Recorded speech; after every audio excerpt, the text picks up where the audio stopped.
The Benchmade Bugout is a knife I've never understood from a company I absolutely despise. On its surface, it's a relatively boring knife with a jack of all trades, master of none drop point and a neutral handle. Sure, that means its looks are not likely to offend anybody, but that doesn't explain its immense popularity, or more importantly, its price. The standard 535 Bugout in S30V and Grivery handles can all be had for the low price of $200 fucking dollars. The knife is half plastic and using yesteryear's super steel, yet the price is more akin to what other makers reserve for their more premium options. This knife is a cheap Chinese clone, but represents an example of what the Bugout should have been from the start, in my opinion. Still lightweight, but much sturdier and stronger and way, way more attainable. For a much more reasonable $40, we get a claimed D2 blade running on ball bearings and aluminum handles with a nice frag pattern that I then modified with a file to deepen and sharpen the grooves for increased grip. I then lightly stonewashed the blade, pocket clip, and scales for added personalization after cutting a bunch of cardboard, and I think it turned out pretty good. The aluminum truly is an upgrade. Don't buy into the copium from Benchmade. They might try to upsell you on the Grivery handle scales, but the K-Bar BK7 comes with a fucking pound of Grivery for its handles, and no one is exactly excited about those. The BK7 is cheaper than a Bugout, by the way, and a much better Bugout knife.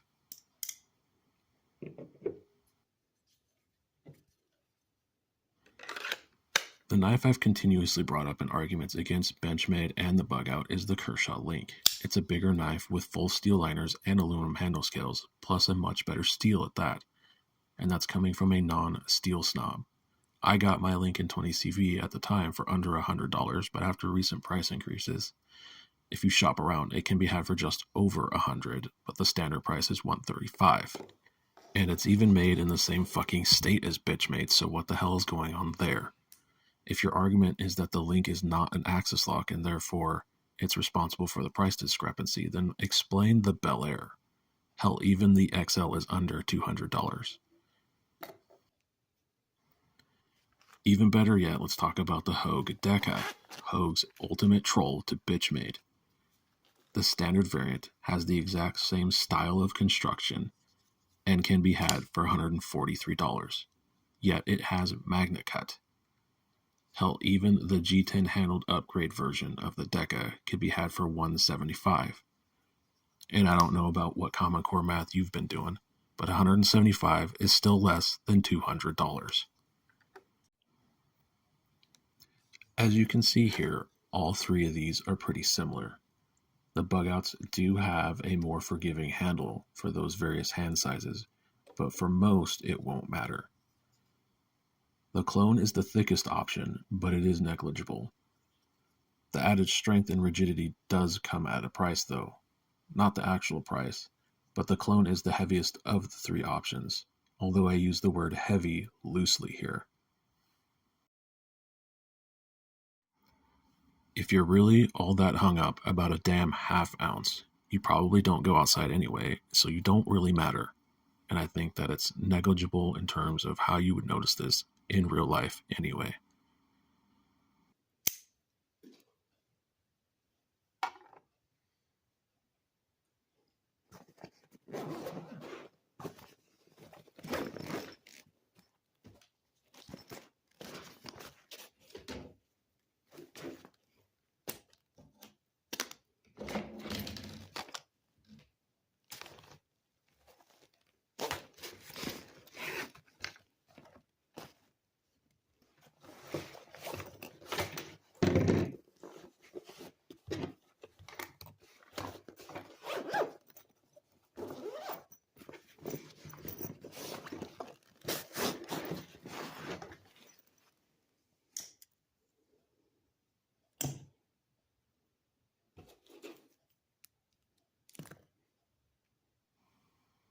This clone is surprisingly nice though. The action is great, the lockup is perfect and solid, the scales feel excellent, if not a little bit slick pre-modification, and even all of the screws are nicely broached. I've had this knife apart numerous times now, and my drivers fit perfectly and snugly in the screws with plenty of engagement. The chassis for the axis lock and the Omega springs has a near perfect press fit into the recesses in the aluminum scales, and the knife just goes back together quite nicely.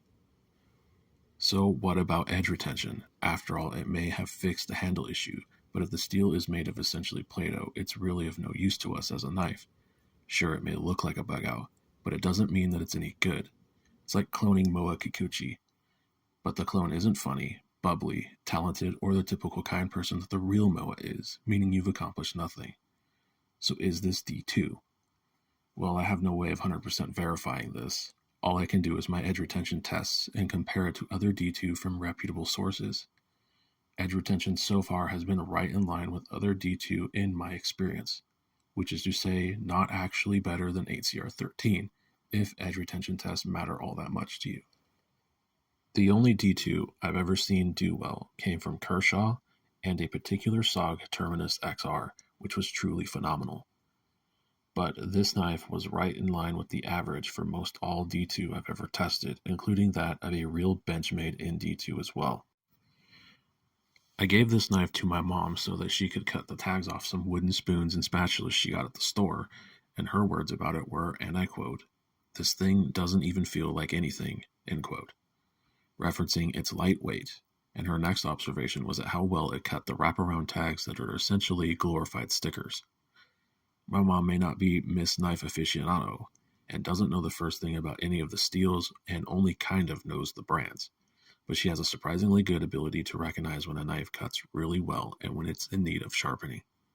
One of her most carried and used knives is a Spyderco Chaparral in CTSX HP, and she can tell when it is just at the beginning of needing to be touched up, and it no longer has that nice, super sharp edge on it anymore. So if my non-knife nut mom can recognize that front-end sharpness is what matters, then why the fuck can't the knife community? Instead, they cope hard by claiming that their working edge knife will last forever. Well, congratulations, you figured out that a dull knife will still be dull without sharpening it. Thus concludes my rant about working edge largely being snake oil and why edge retention doesn't really matter all that much past a certain point if you know how to sharpen. Cutting performance is good though on this knife. It's fairly thin and decently ground. Sure, the factory edge, angle, and the edge itself left a little to be desired, but those are quick, easy fixes, and all of that can be said for most, if not all, Benchmades. This knife was also perfectly centered, unlike some Benchmades right out of the box. The handle is fairly comfortable too, with no real hot spots in general. I've let multiple people hold it and try it out, and there hasn't been any real complaints.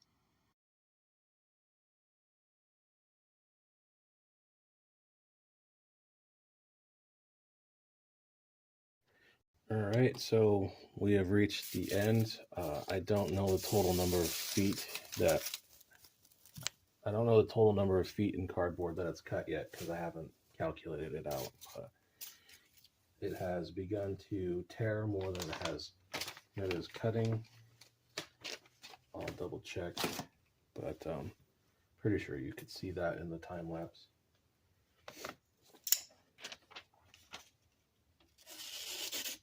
Of course, now it's going to make a liar out of me. So there's a significant portion right there where it's starting to just tear. So I'm going to call it there in terms of what it did with this cardboard. I do have a couple other mediums that I want to do. I'm not going to sharpen it, and I'll get back to you when I have all that set up. Final total was 27.916 feet of cardboard, and here I'm just showing you the finish wear, which I think held up quite nicely.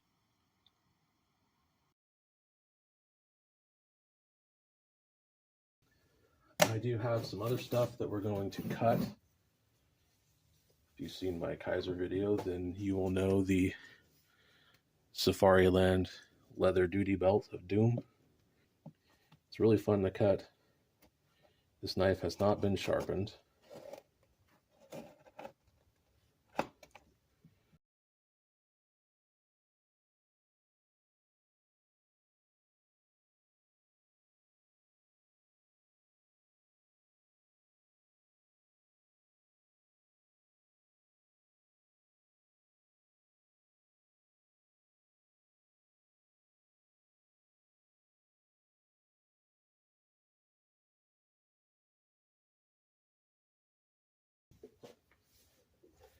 the nylon rope.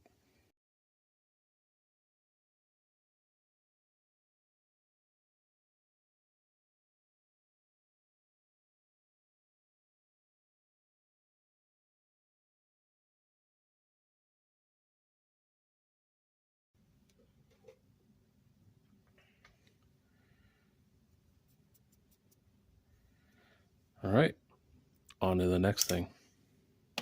So this is still the factory angle on the edge.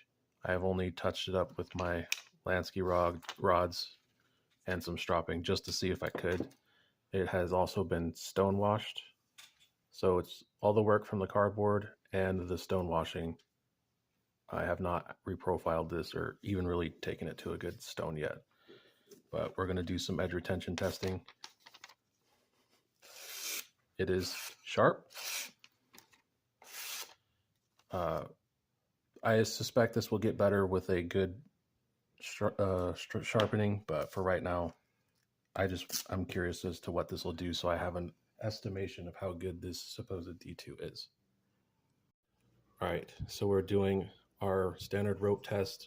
I'm not going to film everything, but we're going to film this first cycle for you just so you can see what's going on.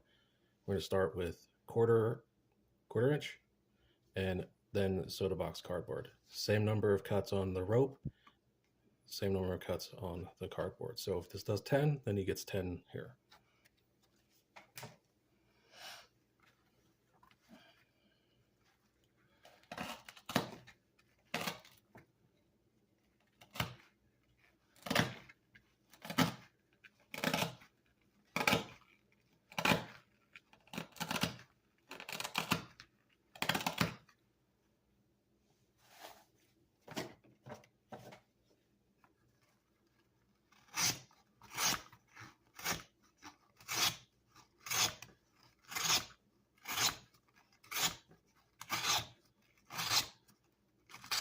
I did an extra one because one went halfway. Okay. All right. So we're stopping it at 100. Developed a significant snag there.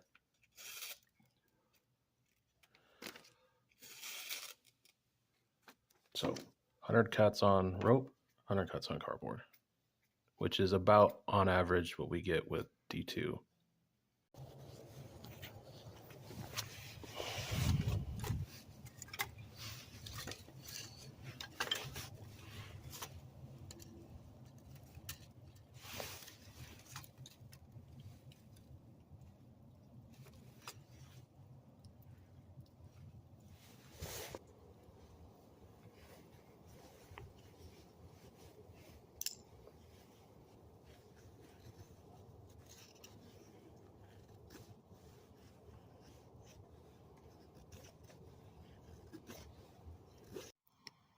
The big drawback to metal handles, especially aluminum, is the thermal conductivity.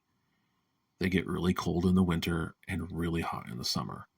If you live in a more temperate climate, this is probably not an issue for you.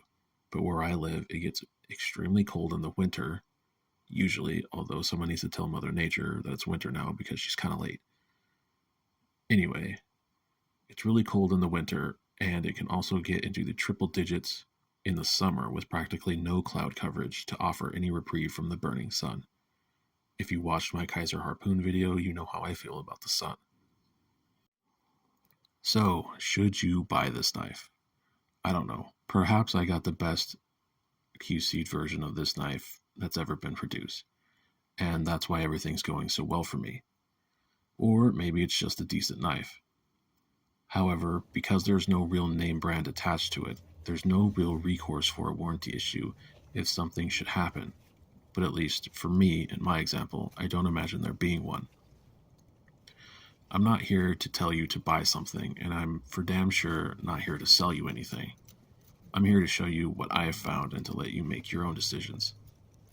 Now, I'm sure someone is yelling or typing away right now that you shouldn't buy it because it's sending money to Chinese communists and taking money away from Benchmade. And my response to that is, yeah, dork, that's the point.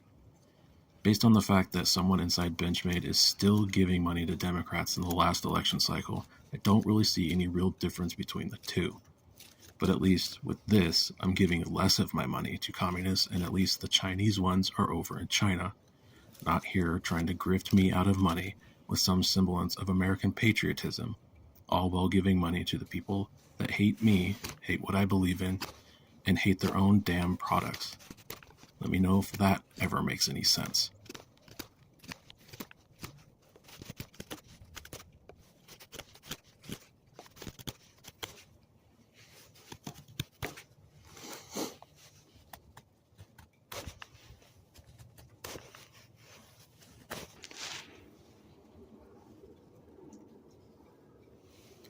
Anyway, that's all I got. This video has taken way too long to film, edit, write, and post. I'm sure you're sick of hearing my stupid voice by now. So I think I'll just end it around here. As an introvert, I've already talked way too long and need to power down. And yes, for the 1 or 2 people who have been patiently waiting for my next Sharpening Stones videos, particularly on diamond stones, I'm sorry. I know I'm late, but those are coming, and I do have plans. See you next time.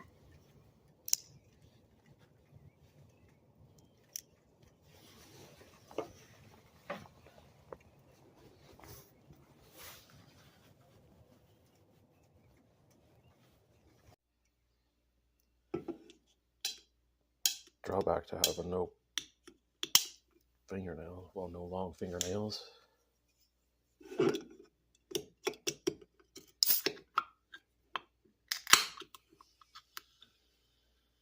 Found a use for the lanyard holder.